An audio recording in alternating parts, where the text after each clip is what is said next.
pruebas de relojería de la naturaleza. Impredecibles. Desatan una potencia sobrecogedora. Barren paisajes enteros y vidas en un instante. Estos son algunos de los desastres más violentos de la historia del planeta. Y la única manera de salvarse es apartarse de su camino. Al principio había oscuridad. Y entonces, una explosión produjo el nacimiento de una existencia en expansión infinita de tiempo, espacio y materia. Cada día nuevos descubrimientos desvelan los misteriosos, increíbles y letales secretos del lugar al que llamamos universo. Ya han eliminado a los dinosaurios y a otras muchas especies. Y no hay duda de que volverán a atacar. Sería un desastre de proporciones más que bíblicas. Investigar a los asteroides no es una cuestión solo de ciencia. Los asteroides serán uno de los mayores problemas de la humanidad, sino de supervivencia. Cuanto más sepamos antes de que lleguen, mejor preparados estaremos para intentar algo. Prepárense para conocer los últimos descubrimientos sobre asteroides y los nuevos y atrevidos planes para ir a donde ningún ser humano ha ido jamás. La anchura del asteroide ronda los 3 campos de fútbol. Se llama Apophis, por el antiguo dios egipcio de la destrucción. Según las últimas predicciones, Apophis no impactará contra la Tierra en 2029. Pero a su paso por una zona de espacio próxima, pero aparentemente indeterminada, la comunidad científica mundial está en alerta máxima. Los astrónomos han delimitado una zona muy pequeña de espacio.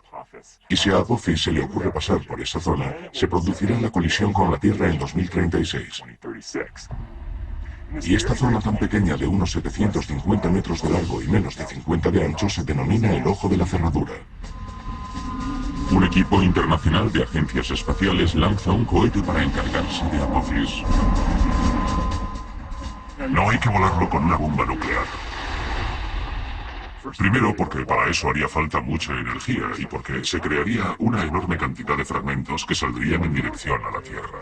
Lo deseable es darle un pequeño empujoncito que cambie ligeramente su trayectoria y así no tendremos una colisión. Pero es posible que esa roca espacial de 30 millones de toneladas sea simplemente demasiado enorme. La colisión no desvía lo suficiente el asteroide de su rumbo. El impacto de 2036 es miles de veces más potente que la bomba atómica arrojada sobre Hiroshima. El cráter inmediato es tan grande como la isla de Manhattan. Crearía un cráter de más de 3 kilómetros de ancho. Si Apophis impactase contra una ciudad, adiós a esa ciudad y a sus alrededores en 150 kilómetros. La onda expansiva, la explosión, los vientos, el material eyectado y el enorme terremoto que se produciría, se expandirían y se sentirían en una zona enorme. Cuando se descubrió a Apophis en 2004, las probabilidades iniciales de un impacto eran de 1 entre 37. Pero esas posibilidades han descendido con el paso de los años, a medida que los científicos han conseguido una perspectiva mejor de su trayectoria. Comparemos el proceso de determinación de la órbita del asteroide y la predicción de huracanes. Cuando un huracán nace, no sabemos exactamente a dónde irá. Vamos obteniendo datos, y 1 o 2 semanas después ajustamos nuestras predicciones. Pues más o menos lo mismo ocurre con asteroides y cometas. Cuantas más observaciones hacemos a lo largo del tiempo, mejor sabemos dónde estará el objeto en el futuro. Por eso hoy las posibilidades de impacto sobre la Tierra, de solo 1 entre 250.000, son mucho más reducidas que la predicción original de 1 entre 37. Pero incluso aunque Apophis no impacte contra la Tierra, no hay duda de que al final lo hará otro objeto. Es un desastre que las agencias espaciales se toman muy en serio. En julio de 2010, un grupo de asesoramiento de la NASA recomendó la creación de una oficina de defensa planetaria para estudiar cómo detectar y desviar a un asteroide que viniese en nuestra dirección. Sabemos con certeza que un asteroide impactará contra la Tierra en los próximos 10.000 años. Uno grande. Y la pregunta es cuándo ocurrirá y si estaremos preparados para cuando eso suceda. Un parque de atracciones junto al mar es un lugar inverosímil para demostrar la velocidad a la que asteroides y cometas se desplazan por nuestra esquina de universo. Pero una atracción de este parque revela en realidad muchas cosas sobre estos objetos letales. Nuestro sistema solar es como una galería de tiro. Asteroides y cometas impactan de vez en cuando contra planetas y lunas, creando gigantescos cráteres de impacto. Los objetos más grandes presentan un perfil más grande, de modo que es más fácil alcanzarlos. En este caso, tengo que alcanzar estas dianas, que son todas más o menos del mismo tamaño. Pero imagínense que ese hombre es Júpiter. Es grande, y la ardilla podría ser la Tierra, que es más pequeña. Y las hormigas podrían ser nuestra luna, más pequeña todavía. De modo que Júpiter es bastante fácil de alcanzar. La Tierra, la ardilla, es más difícil de alcanzar. Tiene un perfil más pequeño. Ahí está. La Tierra ha sido alcanzada. Las hormigas son pequeñas. Así que es más difícil todavía alcanzarlas. La mayoría de los asteroides fallan, solo impactan de vez en cuando. Pero a diferencia de lo que ocurre en la galería de tiro, donde las balas, o en este caso los flashes de luz, siempre viajan en línea recta, asteroides y cometas se curvan hacia sus objetivos. Júpiter tiende a atraer asteroides y cometas a través de su gravedad. Así que es como si yo empezase con el punto de mira desviado hacia afuera y Júpiter tirase del cañón del rifle hacia él para que mi disparo dé en el blanco. Dado que la Tierra es mucho menos enorme que Júpiter, su gravedad inferior no atrae a tantos asteroides. Y la Luna, con apenas una sexta parte de la gravedad de la Tierra, atrae incluso menos. Pero como ilustran los cráteres de la superficie lunar, los impactos no habituales de asteroides durante un largo periodo de tiempo provocan muchísima destrucción. La capacidad de Júpiter para atraer a cometas y asteroides se ha puesto de manifiesto recientemente. En 1994, fragmentos del cometa Shoemaker-Levy 9 impactaron contra Júpiter. Los científicos pensaban que este tipo de impacto grande era un suceso aislado, algo que solo se veía una vez cada varios siglos. Pero entonces otro cometa o asteroide llegó en julio de 2009. Creó un enorme punto oscuro y una bola de fuego tan grande como la Tierra. Haber contemplado a dos impactadores diferentes contra Júpiter en un plazo de tan solo 15 años es una señal de que el sistema solar podría tener más tráfico del que pensábamos. Y entonces, en junio de 2010, un tercer objeto impactó contra Júpiter, y un astrónomo aficionado captó el momento del impacto. ¿Obligaría esto a los científicos a cambiar sus cálculos y a reconocer que Júpiter recibe impactos de objetos grandes con mucha más frecuencia que hace algunos siglos? Creo que no hay necesariamente muchos más de los que pensábamos antes, porque el objeto que impactó en 2009 era más pequeño que el cometa Shoemaker-Levy 9. Y hay muchísimos más objetos pequeños volando por ahí que objetos grandes. Pero la información sobre cualquier tipo de impacto, grande o pequeño, siempre es útil. Para comprender el peligro de impacto sobre la Tierra, necesitamos conocer la población de asteroides, sus órbitas. Así que cualquier información, por ejemplo, con qué frecuencia impactan contra Júpiter o en la zona de Júpiter, contribuye a nuestro conocimiento de la población general de objetos de nuestro sistema solar y nos ayuda a saber si debemos estar preocupados por un posible impacto sobre la Tierra. La mayor fuente de esa población es el cinturón de asteroides principal, situado entre Marte y Júpiter. Ahí es donde la fuerte atracción gravitatoria de Júpiter ha impedido que millones de rocas más pequeñas se convirtiesen en otro planeta. Pero eso no es todo. Pensamos en los asteroides como en esas cosas que viven en el cinturón entre Marte y Júpiter, porque históricamente ahí es donde se encontraron al principio la mayoría. Pero de hecho hay asteroides que viajan más allá de Júpiter. Hay asteroides que se acercan al Sol, asteroides que se acercan a la Tierra. El asteroide más grande es Ceres, mide unos 1000 kilómetros de ancho y ocuparía desde Washington DC hasta Chicago. Es tan grande que constituye aproximadamente un tercio de la masa total del cinturón de asteroides. Un impacto de algo así sería muy mala noticia para todas las criaturas vivas de la Tierra. Es unas 100 veces más grande que el meteorito que provocó el impacto de Chicxulub, que causó la extinción del 70% de las especies de la Tierra y de los dinosaurios. Así que de entrada ya parece algo malo, pero es algo muy malo. Sería un desastre de proporciones más que bíblicas. Crearía un cráter casi tan grande como los Estados Unidos. Pero además de hacer eso, proyectaría material fundido y crearía vientos supersónicos por todo el globo. Afortunadamente, Ceres se encuentra en una órbita estable alrededor del Sol, y los asteroides grandes son fáciles de detectar y seguir. Probablemente estaríamos sobre aviso con décadas de antelación si un asteroide de más de 1,5 km de ancho tuviese posibilidades de impactar contra la Tierra. Pero los más pequeños suponen un reto mayor, como demuestran las últimas investigaciones.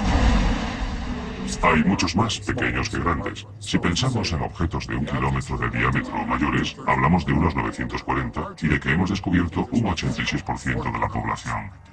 Si hablamos de objetos más pequeños, digamos de 100 metros y mayores, creemos que hay unos 50.000 y que hemos descubierto el 10%. Y si hablamos de objetos inmóviles más pequeños, objetos de 30 metros o un poco más, calculamos que hay unos 2 millones de esos objetos y que hemos descubierto mucho menos del 1%. Los mejores telescopios que estarán conectados online en la próxima década permitirán a los astrónomos identificar muchos más asteroides de todos los tamaños. Pero un asteroide de 30 metros de ancho en rumbo de colisión con la Tierra podría no ser descubierto hasta poco antes de su impacto. Y algo de ese tamaño tiene una potencia devastadora.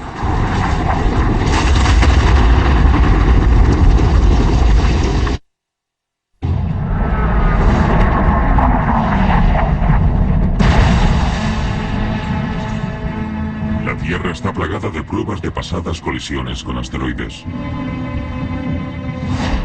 Y los científicos actuales trabajan febrilmente para averiguar qué nos espera. Saben que enormes rocas espaciales ya han borrado buena parte de la vida del planeta en el pasado. La buena noticia es que no impactan con mucha frecuencia. Hablamos de muchos millones de años. Y son lo bastante grandes como para que a través de nuestras observaciones sepamos dónde están. De modo que el aviso llegará con mucho tiempo. El mayor peligro viene de los objetos más pequeños. Son más habituales y más difíciles de encontrar. Imaginemos que uno de estos asteroides más pequeños se dirige hacia una ciudad. Puede que no la descubramos hasta tan solo unas horas antes del impacto, lo que dejaría poco tiempo para la evacuación y ninguna posibilidad de intentar su desvío en el espacio.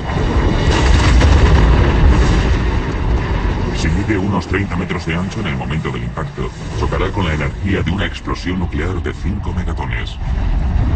400 veces más potente que la bomba atómica arrojada sobre Hiroshima.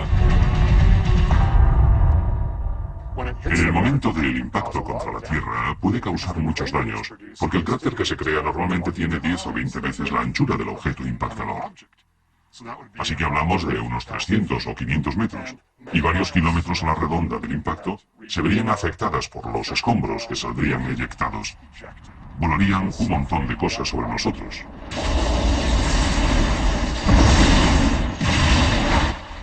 Pero incluso aunque el asteroide impactase a cientos de kilómetros de una ciudad,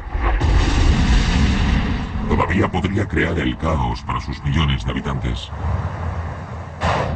Los suministros de comida a la ciudad se verían alterados drásticamente si el asteroide impactase contra una zona agrícola próxima. No solo es probable que muriesen todos los seres humanos, sino que arrasaría cientos de kilómetros cuadrados de cultivos. Destruiría todas las cosechas y crearía inestabilidad en el terreno durante mucho tiempo. Y los asteroides más pequeños ni siquiera necesitan impactar contra la Tierra para causar una destrucción generalizada. En 1908, la onda expansiva de la explosión de un asteroide en la atmósfera arrasó unos 80 millones de árboles a lo largo de cientos de kilómetros cuadrados en las proximidades del río Tunguska, en Siberia. Cuando un asteroide o un cometa se dirigen hacia la Tierra, se encuentran en primer lugar con la atmósfera y se aprietan, se comprimen. Y esa presión provoca que el asteroide o el cometa exploten. Esa explosión propaga la energía por una amplia región del suelo que está debajo. Por eso estas explosiones atmosféricas también son muy peligrosas. Pero la roca que causó toda esa destrucción podría haber sido incluso más pequeña de lo que se pensó en un principio. Cuando llegó a la atmósfera, el objeto de Tunguska tal vez medía solo unas docenas de metros de ancho, en lugar de los centenares que se pensó originalmente. En principio puede parecer algo bueno. Tunguska era más pequeña de lo que pensábamos. Pero en realidad es malo para nuestras predicciones de futuro porque hay más objetos pequeños que grandes. Un objeto pequeño puede causar muchos daños, y esos impactos ocurrirán más a menudo que los impactos de un objeto mayor. Así que puede que tengamos un impactador cada pocos siglos en lugar de cada pocos milenios.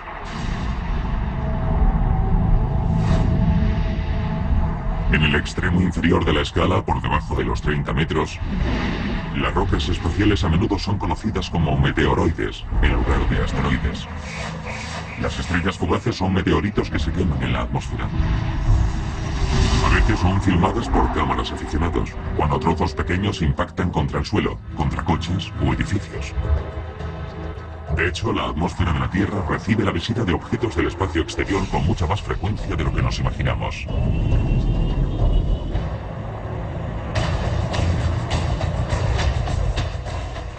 Estoy aquí en esta cantera activa, junto a este montón de roca triturada, porque esta es más o menos la cantidad de material, de polvo, de arena y de piedras que llegan a la atmósfera de la Tierra cada día. Unas 100 toneladas, suficiente para llenar 6 o 7 de estos volquetes. Aquí tenemos una roca tamaño pelota de baloncesto.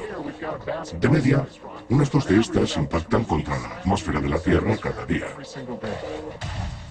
Después está el objeto tamaño coche pequeño.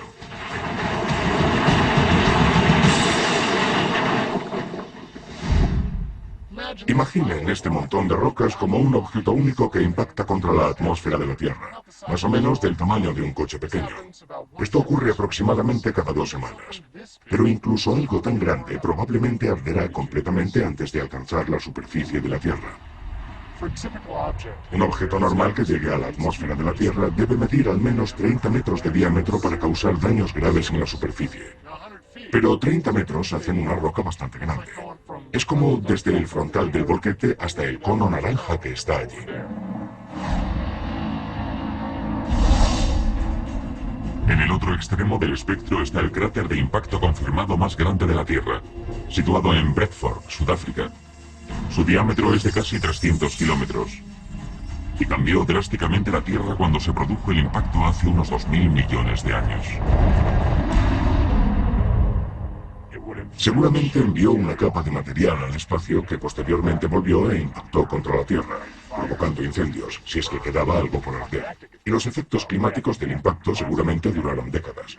Los océanos estaban completamente acidificados. Había toneladas de hollín en la atmósfera, algo que no nos gustaría ver hoy para nada.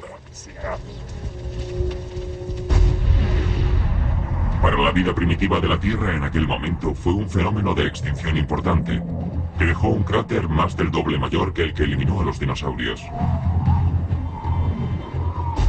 El cráter sudafricano no se descubrió hasta la década de 1990, dado que la mayoría de sus rasgos se habían erosionado a lo largo de los 2.000 millones de años posteriores. Pero las fotos obtenidas desde el espacio revelaron su existencia. Una región montañosa en el centro del cráter hizo pensar inicialmente a los científicos que había habido actividad volcánica en la zona. Pero en realidad es lo que se conoce como pico de rebote central, un rasgo característico de los cráteres que miden 150 kilómetros de ancho o más. A medida que aumentamos de tamaño, la energía del impactador es tan alta que cuando entra, la roca básicamente actúa como si no tuviese fuerza.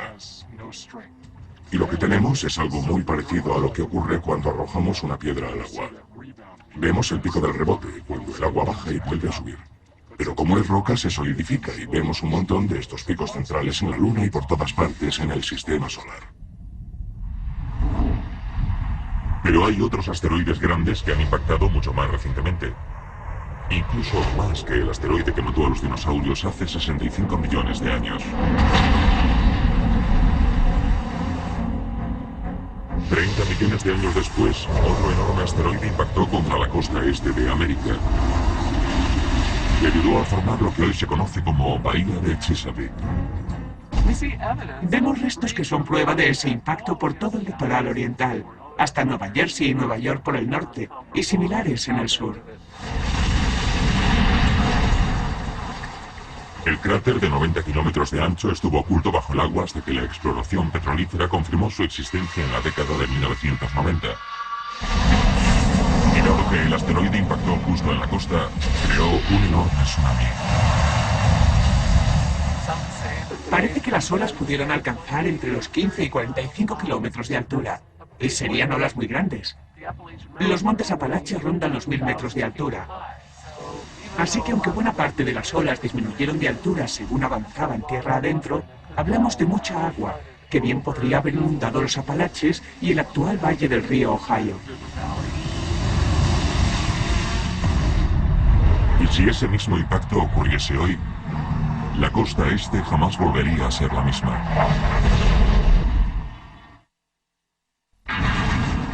El ataque de un asteroide tiene poder para matar en el acto a millones de personas.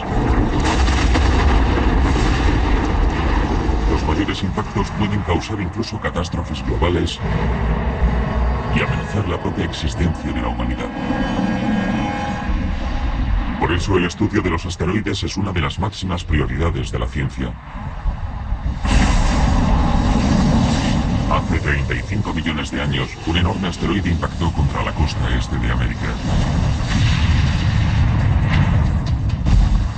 El cráter de 90 kilómetros de ancho estuvo oculto hasta hace muy poco bajo la bahía de Chesapeake. Sus efectos fueron devastadores. Pero, ¿qué pasaría si se produjese ese mismo impacto hoy? Borraría toda la costa este, básicamente por medio de una combinación de tsunamis, ondas expansivas y efectos térmicos. Además, proyectaría enormes cantidades de material de eyección que se propagaría a grandes distancias y provocaría incendios forestales. Millones de personas morirían en el acto o poco después del impacto. Pero las consecuencias irían mucho más allá, debido a la desorganización que reinaría en toda la región en cuanto a cultivos, comunicaciones, etc. Evidentemente, el centro de nuestro gobierno está en la costa este. Pero según apuntan los fósiles descubiertos recientemente, el asteroide de 1,5 kilómetros de ancho de la bahía de Chesapeake no parece haber tenido los mismos efectos globales que las extinciones masivas provocadas por el asteroide de 10 kilómetros que mató a los dinosaurios. El impacto que creó la estructura de la bahía de Chesapeake hace más de 30 millones de años fue enorme, pero tenía solo una pequeña parte de la energía liberada durante el impacto del Yucatán hace 65 millones de años. El impacto se quedó justo al límite de generar efectos globales, justo en el umbral de lo necesario para producir una extinción masiva. Debido a ese poder destructivo, es crucial saber exactamente a qué nos enfrentamos. Y eso significa acercarse lo máximo posible.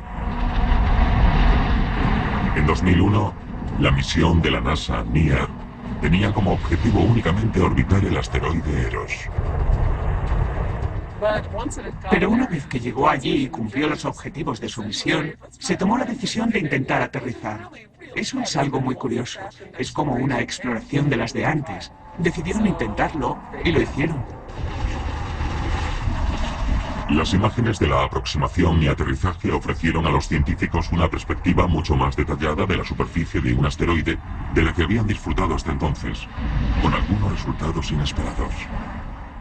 Una de las sorpresas que nos llevamos observando estos cuerpos pequeños es que tienen geología. Tenía rasgos tectónicos y parecía que se habían producido corrimientos y fenómenos de erosión en su superficie, y había cráteres de impacto y piedras grandes por todas partes. Imaginemos que un asteroide pequeño impacta contra uno mayor, se estrella contra él, levanta un montón de escombros que después se asientan lentamente, y esos escombros quedan esparcidos por toda la superficie. La nave espacial NIAR incluso transmitió desde la superficie información a la Tierra durante 2 semanas. Pero ha perdido la conexión por radio con la Tierra, así que se quedará allí en silencio durante millones de años. El explorador de asteroides Hayabusa de la Agencia de Exploración Aeroespacial Japonesa ha superado recientemente a NIAR. Es la primera nave espacial que ha conseguido aterrizar en un asteroide y regresar a la Tierra. Llegó en junio de 2010, tras un viaje de ida y vuelta de 6.500 millones de kilómetros. Como estaba planeado, la mayoría de la nave espacial se quemó en la atmósfera de la Tierra, pero la cápsula de muestras aterrizó con éxito en el rural australiano. Incluso hoy, todavía no está claro si hay muestras diminutas presentes. El minucioso examen de la cápsula continúa. Es un proceso largo, pero el equipo es optimista. Creen que extraeremos grandes datos de las primeras muestras de asteroide que han llegado a la Tierra. Para un geoquímico, un par de microgramos de material es suficiente para hacer un análisis detallado de composición química y mineralogía. Antes incluso de que regresase Hayabusa, ya estaba en marcha otra misión a un asteroide. 3, 2, 1, ignición y despegue. Tras su lanzamiento en 2007, la nave espacial Dawn o Amanecer de la NASA va camino de 2 de los asteroides más grandes del cinturón de asteroides que se encuentra entre Marte y Júpiter. Dawn llegará a Vesta de 515 kilómetros de ancho en 2011. Lo orbitará durante un año y después llegará a Ceres de 1000 kilómetros de ancho en 2015. No podríamos encontrar 2 asteroides más diferentes entre sí. Ceres creemos que es relativamente húmedo, tal vez tenga hielo bajo la superficie. Y el otro, Vesta, creemos que es lo contrario. No tiene minerales hidratados de ningún tipo ni hielo. Toda su vida ha estado tan caliente que se cree que está formado por capas. Una capa superficial, un manto y un núcleo, más o menos como la Tierra. Todas estas misiones revelan que los asteroides están formados por una variedad de materiales mucho más amplia de lo que pensábamos en un primer momento. En los asteroides hay una enorme variedad. Algunos son ricos en hierro o en níquel, como esta pesa de hierro. Otros son muy similares a esta roca terrestre. Son de piedra, rocosos. Y otros son una combinación entre los de hierro y los de piedra. También tenemos cosas exóticas, como montones de escombros que son como si tuviésemos un puñado de grava, pero que se ha unido debido a la gravedad en una especie de asteroide grande. También tenemos excometas. Estos se han deshecho de todo su hielo, y solo queda un material de grano fino, que se agrupa en una bola porosa, casi esponjosa. Pero los asteroides nos sorprenden en otras cosas, además de en su composición. La misión Galileo, camino de Júpiter, pasó por un asteroide llamado Ida y descubrió que tenía una luna pequeñita llamada Dáctil. Esto fue una gran sorpresa, y ahora hemos descubierto que no se trata de un incidente aislado. Los asteroides tienen sus propias lunas, a veces varias lunas. Estamos aprendiendo además que muchos asteroides viajan en parejas o incluso de 3 en 3. Y eso supone un nuevo campo de observaciones y de aspectos nuevos que debemos comprender. Saber cómo se agrupan los asteroides y de qué están hechos es algo que va más allá del interés científico. Imagínense que en el futuro un asteroide enorme, letal, se dirige a toda velocidad hacia la Tierra. Hay que desviarlo para que la humanidad sobreviva. Pero si no sabemos exactamente de qué está hecho el asteroide, los esfuerzos para salvar el planeta podrían volverse contra nosotros.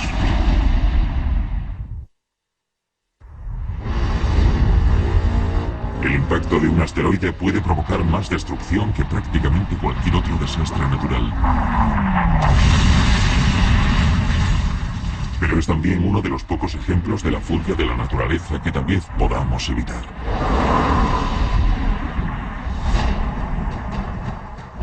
Imagínense que en el futuro, un enorme asteroide se dirige hacia la Tierra a 110.000 kilómetros por hora. Las agencias espaciales internacionales han preparado y lanzado un cohete conjunto para intentar salvar a la humanidad.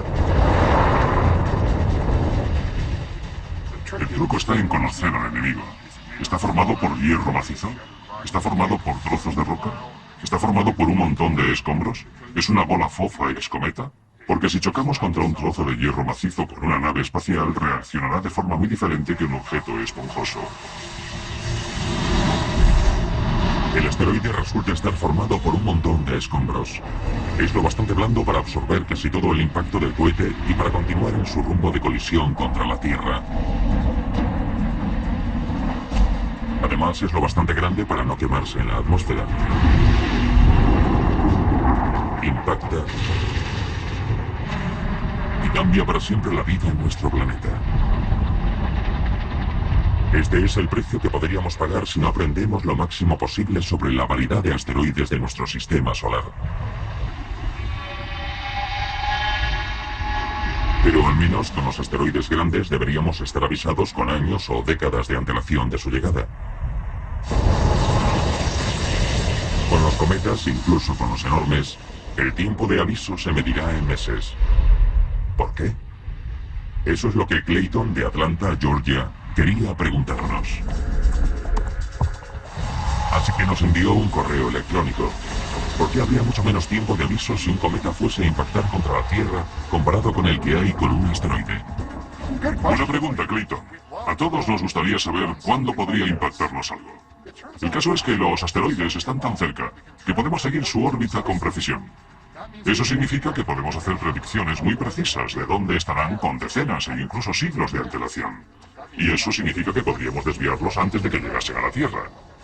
Pues bien, un cometa llega de las profundidades exteriores del sistema solar y no empieza a brillar lo suficiente para que lo veamos hasta que se encuentra a unos 6 meses o un año de nosotros. Apenas hay predicción. Afortunadamente, la mayoría de objetos que podrían impactar contra la Tierra son asteroides, no cometas. Y podemos seguirlos con bastante precisión. El hecho de que los asteroides tengan una posibilidad mucho mayor de destruir la vida en la Tierra en el futuro es una de las principales razones por las que es tan importante estudiarlos con misiones no tripuladas. Pero en abril de 2010, el presidente de los Estados Unidos, Barack Obama, anunció un reto mayor si cabe. By 2025, we expect new spacecraft designed for long journeys to allow us to begin the first ever crewed missions beyond the moon into deep space. So we'll start by sending astronauts to an asteroid for the first time in history. En mi experiencia como profesor universitario he constatado que las generaciones jóvenes siempre quieren ir más lejos. Sí, mis abuelos fueron a la Luna, vale, pues iremos más lejos. Y esa era una parte del mensaje del presidente. Tenemos que hacer que la NASA vuelva a explorar el espacio profundo. Una misión tripulada a un asteroide será muy diferente de las misiones lunares del pasado. En algunos aspectos será más fácil y en otros mucho más difícil. Sea cual sea el asteroide que visiten los astronautas, probablemente estará mucho más lejos de la Tierra que la Luna. De modo que el viaje posiblemente durará meses, en lugar de los 8 días que se tardan en llegar a la Luna. Pero en el viaje de ida y vuelta en realidad se usará menos combustible que en una misión de alunizaje. Cuando viajas a la Luna, estás ante un cuerpo con una gravedad propia importante.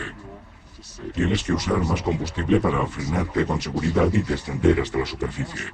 Cuando te diriges a un asteroide con una gravedad muy baja, aunque tienes que ir más lejos para llegar hasta él, no tienes que gastar tanto combustible para maniobras como bajar a su superficie. Y necesitas menos capacidad de propulsión cuando abandonas el asteroide para volver a la Tierra.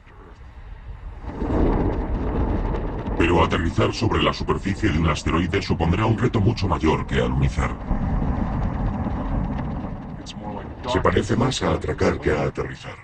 Pero hay cierta gravedad, así que hay que manejar ese poco de gravedad. Y además tienes que anclar, amarrarte.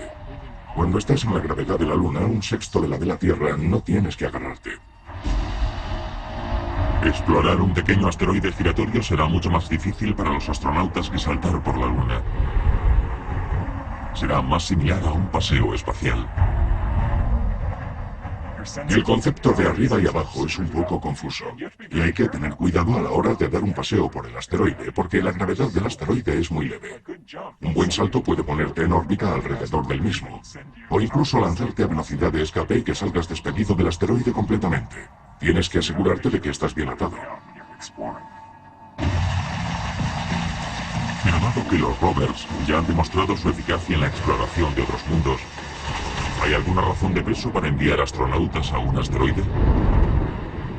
Los astronautas, los exploradores, las personas interesadas en el espacio, todos quieren ver cómo es en persona a través del ojo humano, y ese día se acerca.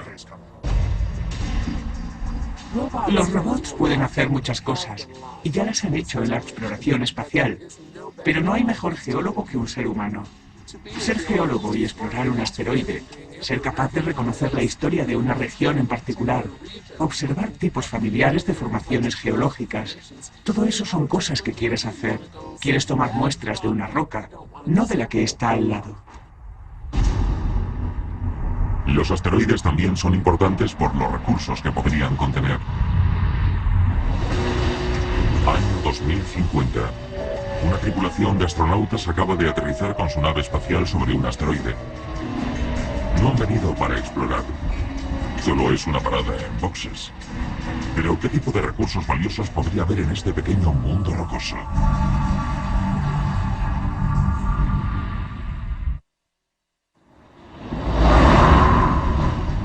El ataque de un asteroide puede eliminar a especies enteras, humanos incluidos. Pero en lugar de aceptar ese destino, los científicos intentan aprender lo suficiente sobre ellos para evitar el desastre. Y los asteroides que no se dirigen hacia la Tierra podrían acabar siendo incluso útiles. Una de las razones para visitar asteroides y estudiarlos es que podrían contener recursos que podrían ser útiles para futuros exploradores humanos. Y entre los más importantes está el hielo, el agua. Necesitaremos el hielo para vivir y poder beberlo y usarlo en un sentido práctico. Año 2050. Una tripulación que viaja camino de Marte se ha detenido en un asteroide para repostar agua y otros suministros. El oxígeno del agua puede separarse para rellenar los tanques que permiten respirar a la tripulación. Pero esta estación de servicio rocosa tiene más cosas todavía que ofrecer. En un futuro podremos llegar a esos asteroides, descomponer el agua y usar el hidrógeno y el oxígeno como combustible para llevar a las naves espaciales más lejos todavía. E incluso podría haber materiales valiosos que llevar de vuelta a la Tierra. Elementos tan raros y vitales para el avance tecnológico que podrían ser causa de guerras futuras. Algunos asteroides tienen platino y titanio y elementos terrestres raros que son importantes en muchos aspectos de la electrónica. Se denominan raros porque escasean en la Tierra y puede que no escaseen en algunos tipos de asteroides. Pero la razón más importante para investigar a los asteroides sigue siendo su capacidad para matar en el acto a millones de personas o para borrar a la raza humana de un plumazo.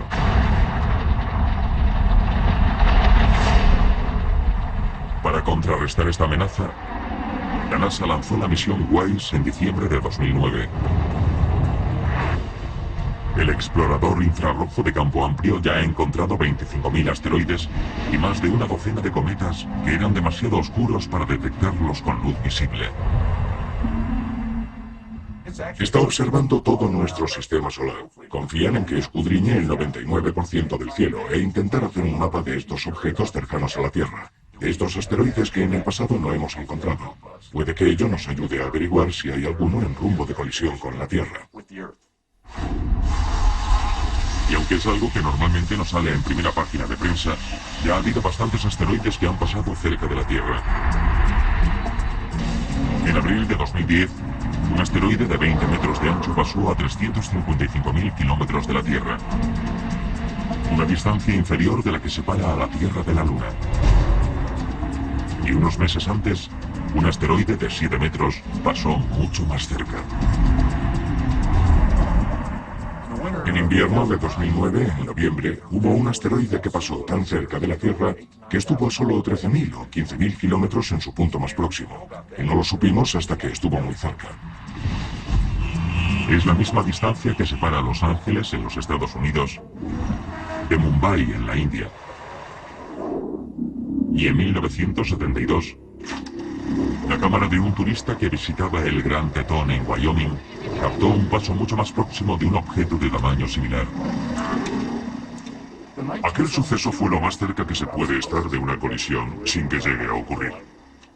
En su entrada iba camino de chocar contra la Tierra, pero se desvió en la atmósfera debido a la presión del aire, como un guijarro que sale despedido de la superficie de un lago.